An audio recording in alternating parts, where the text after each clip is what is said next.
Bukan kita menutup mata terus membayangkan dan terus kita bilang itu marifat. Itu namanya Isra, bukan marifat. Menggelap. Tapi yang hitam tidak terlihat, itu yang kodrat marifat. Tapi di mana kodrat itu? Bagaimana mempahamkan kodrat hitam yang kita tutup mata itu? Apa hubungannya dengan hitam yang ada dalam bola mata? Ini hakikat, bukan sembarangan pemahaman. Tidak ada sesuatu yang dijadikan Allah tanpa perhitungan di dalam diri kita.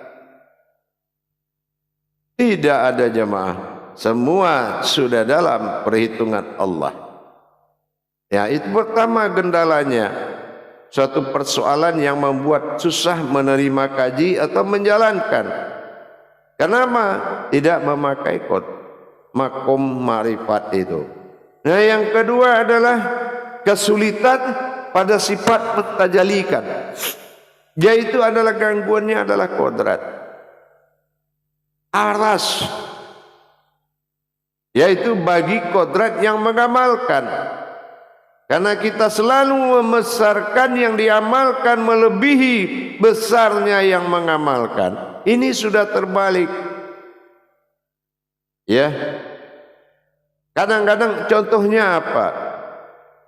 Kita mengamalkan sesuatu amaliyah sunnah, tapi lebih besar sunnah ini daripada Rasulullah. Ini juga sudah salah. Karena kita tidak tahu kodrat yang mengamalkan. Hanya kita tahu bagaimana kodrat yang diamalkan. Ini juga yang kedua termasuk gendala di dalam bertolabul ilmi atau menjalankan ibadah atau menjalankan ilmunya. Di sisi kodrat tadi bermasalah sekali. Tidak jelas siapa yang duduk dalam mengamalkan dan siapa yang mengamalkan dalam yang duduk, dan di mana datangnya, dari mana datangnya amalan itu dikala kita duduk. Dari mana munculnya amalan itu? Apakah pernah kita berpikir ke situ? Atau tiba-tiba aja muncul? Meskipun kita sudah dikasihkan suatu amalan berupa ayat, ayat itu ditatap, dikalamkan dan dilebur. Nah, siapa yang berhak melebur ayat tadi? Maka itulah yang mengamalkan di diri kita. Nah, itu yang gangguan yang ketiga. Yang keempat, gangguannya ada pada niat. Ini amalan diamalkan untuk apa? Kalau tidak bertauhid, tidak titian menuju Allah, dasarnya ini juga akan menjadi gangguan. Tidak karena ingin mendatangi Allah, ingin ketemu Allah, tiba-tiba kita amalkan siang dan malam, siang malam, pagi siang malam, pagi siang malam, melebihi makan obat. Ternyata hatimu tidak mencari Allah. Kamu puas dengan amalan, tapi kamu tidak puas, tidak bertuhan. Untuk apa siratal mustaqim? Jalan tersirat. Inilah amal, amalan, juz amal. Nah, itu. Ini juga menjadi persoalan yang sangat serius, yang harus kita benar-benar perhatikan. Nah, yang kelima adalah sami'na wa ta'na kepada yang memberi amalan.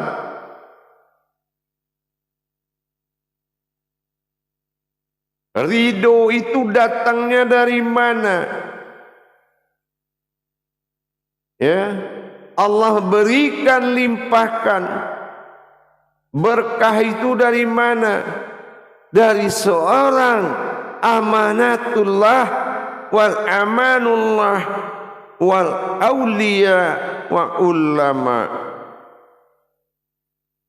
Batasan kita cukup dulu sebatas guru. Berguruannya kita sudah enggak bisa, bagaimana bernabi dan bertuhan? Bukankah maujud tajali ilmu itu awalnya dari guru? Ilmil yakin. Ilmil yakin. Kita mau menuju aja ke ainul yakin, ke hakul yakin, ke isbatul yakin. Mana bisa? Di ilmil yakin, guru itu masih dianggap gembong ilmu, bukan orang tua, bukan wasilah Allah. Dianggap dia berangkas ilmu, tidak menyatu rohanimu, apalagi hatimu dengan guru. Bagaimana bisa memasuki titian halus? Bukankah semua amalan itu telah digondol oleh Rasulullah, sehingga Al-Quran tidak melahirkan suatu ayat mengajarkan cara mengamalkan semua perintah Allah? Tidak ada, hanya himbauan. Nah, inilah kendala yang kelima, menganggap guru itu adalah berangkas ilmu. Mana hubungan batinmu dengan dia? Sebagai apa utusan Allah itu di matamu? Untuk kepentingan kamu sanggup mengorbankan apa saja, tapi untuk kepentingan Allah, untuk menjadikan Allah itu Tuhan dalam dirimu, kamu selalu menunda-nunda kebaikan dan menghitung-hitung yang telah kamu berikan.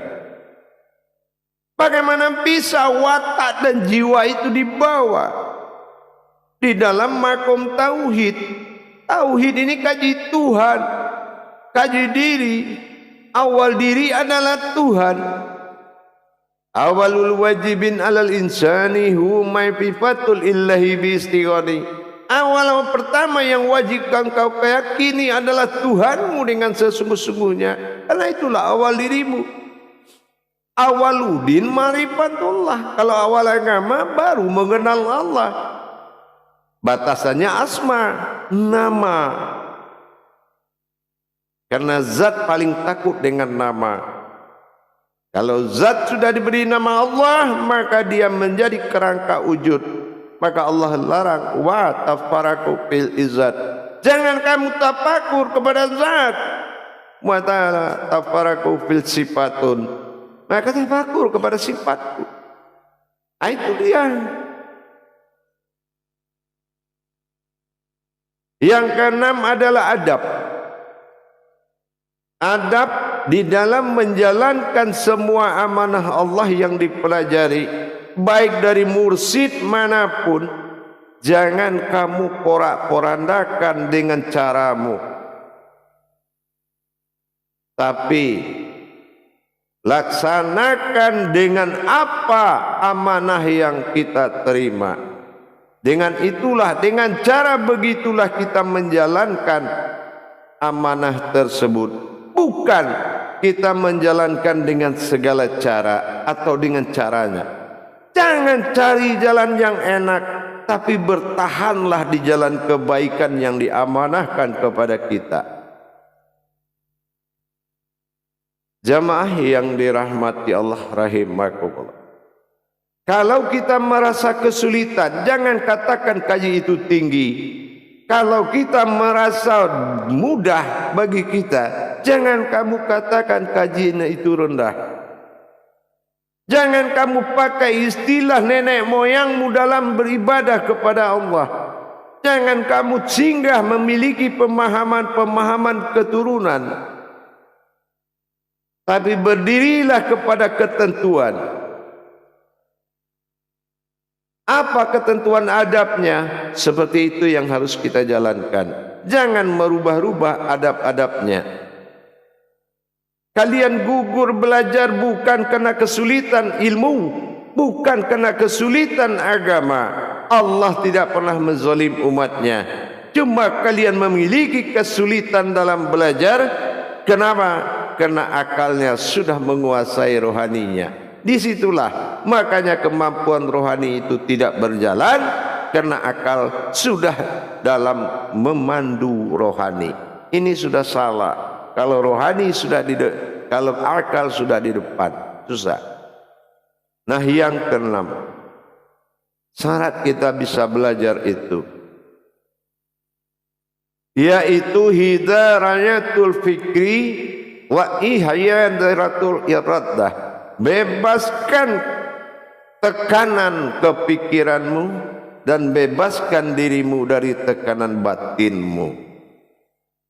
Itulah yang paling penting. Kalau kita dalam tekanan, harus kita bebaskan. Kenapa? Karena Rasulullah telah mengkiatkan atau membayangkan kepada kita dalam bahasa makna, yaitu gua Hira. Gua Hira itu dalam ejaan artinya gua itu bebas, Hira itu lepas. Inilah yang membuat kita melepaskan dan membebaskan diri kita, akal kita dari tekanan. Nah, itu yang paling penting. Nah, yang terakhir jemaah yang perlu diingat para hadirin dan hadirat. Kalau kita mengamalkan amalan-amalan ilmu kepada Allah, hakikat-hakikat ibadah, yang paling penting di dalam belajar itu yang ketujuh inilah. Apa yang ketujuh itu? Allah katakan, innama sadaqatil fuqara wal masriki wa binis sabil. Innama itu artinya lakukanlah, amalkanlah, ya.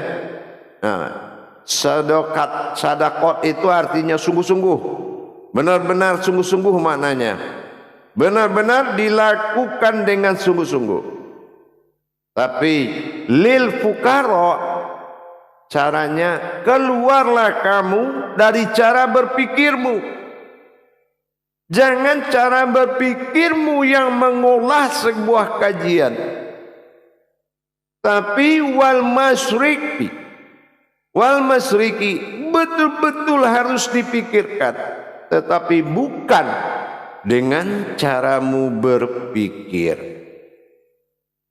bukan dengan caramu berpikir. Apa Allah katakan? Wa fi anfusikum afala tubsirun. Semua ada di dalam dirimu. Afala tubsirun.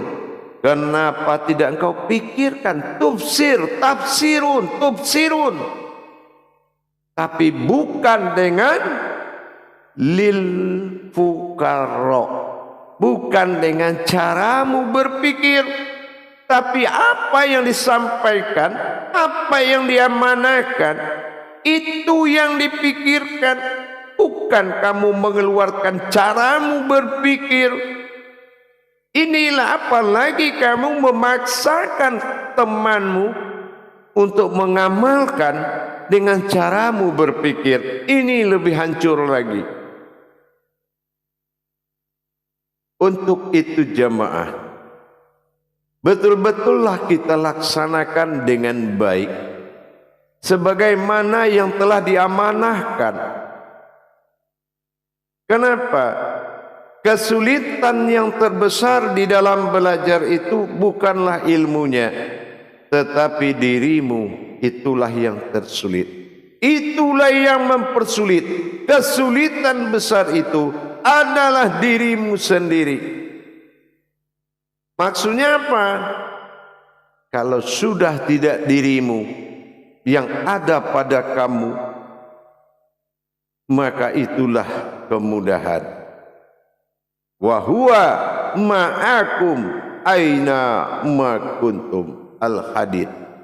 Keras, besi, mantap dalam pendirian. Kalau sudah dia yang memiliki semuanya, wa huwa ma'akum aina, maka saya ma kuntum ada padamu. Inilah, jangan persekutukan dia dengan kamu pertahankan alam jasadmu yang kamu pakai selama ini. Tidak milikmu, tapi kamu mengakui itu adalah kamu. Inilah kesulitan yang paling tinggi, yaitu kodrat Allah, kodratnya aku, kodratnya Allah sendirinya, bukan kodratmu. Iradat Allah, iradat aku, iradatnya Allah sendirinya. Ilmu Allah, ilmu aku, ilmunya Allah sendirinya. Hayat Allah, hayat aku, ayatnya Allah sendirinya, bukan kita. Kalam Allah, kalam aku, kalamnya Allah sendirinya. Basar Allah, basarnya aku, basarnya Allah sendirinya. Sama Allah, sama aku, samanya Allah sendirinya.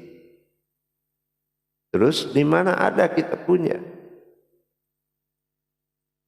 Belum kita ikhlas, belum kita bersungguh-sungguh dalam melimpahkan dan menyerahkan haknya, maka itu juga kesulitan besar. Jadi mari kita tingkatkan pemahaman keikhlasan kita kepada Allah. Sesungguhnya dari Allah kamu terjadi dan kembali kamu kepada Allah. Inilah yang harus benar-benar kita belajarkan atau mempelajari, meningkatkan pemahaman diri tadi. Kenapa? Karena itulah yang dikatakan oleh Allah, nahnu ruhani halal ba'dana. Aku adalah dua jiwa berada dalam satu badan.